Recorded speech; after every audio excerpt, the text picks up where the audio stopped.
उज्ज्वला 2 में 1,16,00,000 बहनें हैं जिनको गैस का न सिर्फ स्टोव, सिक्योरिटी डिपॉजिट सिलेंडर का बल्कि रेगुलेटर का खर्चा लगभग 3,600 रुपये मोदी सरकार उठाती है। उन्हें प्रति रिफिल 200 रुपये मिलता है। तो आज उनके लिए तो डबल बोनांजा है कि उनको 200 रुपये रिफिल का मिलता है, 200 रुपये सिलेंडर और सस्ता हो गया, तो 400 रुपये की सौगात नरेंद्र भाई ने देश की गरीब बहन को दिया है जो उज्ज्वला का हिस्सा है। हमारे साथ बातचीत करने के लिए केंद्रीय मंत्री स्मृति ईरानी। स्मृति जी, आज कैबिनेट ने फैसला लिया है कि 33 करोड़ लोगों को जो गैस सिलेंडर उपलब्ध है वो 200 रुपये उस पर सब्सिडीज दी जाएगी। मैं आज रक्षाबंधन की पूर्व संध्या पर विशेष प्रधान सेवक नरेंद्र भाई का आभार व्यक्त करती हूँ 33 करोड़ बहनों की ओर से, क्योंकि रक्षाबंधन पर, राखी पर हर बहन का ये सपना होता है कि भाई कोई सौगात दे, कोई भेंट दे। तो ये एक सौगात के रूप में नरेंद्र भाई ने हमको दिया। लेकिन इसमें हिमांशु जी एक बात जोड़ना चाहूँगी, इन 33 करोड़ में से 9,60,00,000 गरीब बहनें हैं जो उज्ज्वला योजना के अंतर्गत सहायता पा रही हैं। उज्ज्वला 2 में 1,16,00,000 बहनें हैं जिनको गैस का न सिर्फ स्टोव, सिक्योरिटी डिपॉजिट सिलेंडर का बल्कि रेगुलेटर का खर्चा लगभग 3,600 रुपये मोदी सरकार उठाती है। उन्हें प्रति रिफिल 200 रुपये मिलता है। तो आज उनके लिए तो डबल बोनांजा है कि उनको 200 रुपये रिफिल का मिलता है, 200 रुपये सिलेंडर और सस्ता हो गया, तो 400 रुपये की सौगात नरेंद्र भाई ने देश की गरीब बहन को दिया है जो उज्ज्वला का हिस्सा है। लेकिन ये भी है कि 75 लाख नए जो गैस कनेक्शन है उज्ज्वला के तहत दिए जाएंगे, उसको आप किस तरीके से? देखिए, बढ़ती आबादी की ज़रूरतों के ऊपर प्रधानमंत्री मोदी का ध्यान आकृष्ट है, ये उसका सबसे बड़ा प्रतीक है।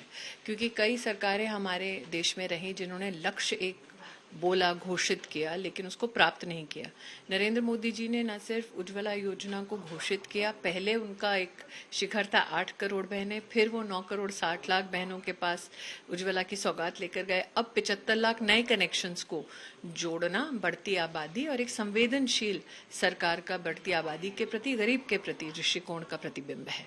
लेकिन एक सवाल ये भी है कि अपोजिशन ये आरोप लगा रहा है कि बढ़ती महंगाई थी और इससे आप लोगों ने डर कर जो है चुनाव से पहले ये घोषणा कर दी जिससे चुनाव में आपको फायदा मिल जाए, चाहे वो विधानसभा चुनाव हो आने वाले 5 राज्यों के या 2024 में लोकसभा चुनाव। 2024 में तो आप ही के समूह इंडिया टुडे ने एक अभी पत्रिका निकाली है, he will be back in 24, तो उससे ज्यादा मैं क्या कहूँ।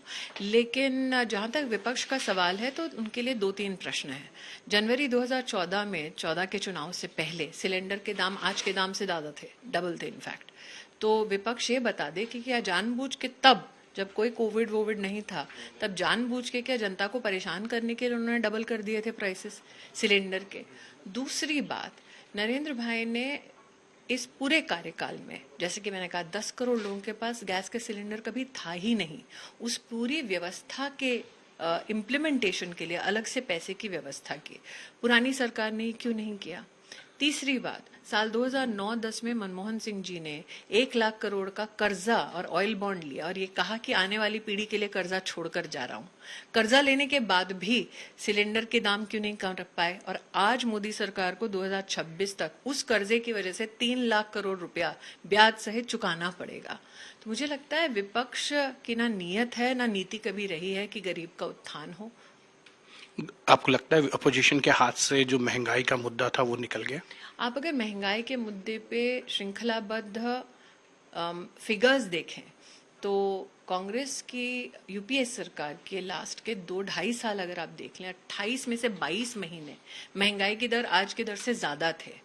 और आज तो हम कोविड के बाद की चुनौतियों का सामना कर रहे हैं। रूस यूक्रेन का जो विवाद है वो अभी तक थमा नहीं है। कोविड में 200 करोड़ से ज्यादा वैक्सीन की डोजेस हमने मुफ्त हमारे देश के नागरिकों को दी। 80 करोड़ लोग आज भी मुफ्त का अनाज पा रहे हैं। ये खर्चे तब नहीं थे जब कांग्रेस की सरकार थी। तो कृपया कांग्रेस का नेतृत्व ये बता दे कि ये सब खर्चे ना होने के बावजूद तब महंगाई की दर डबल क्यों थी। 9 बार तो ऐसा हुआ कि डबल डिजिट इन्फ्लेशन रहा।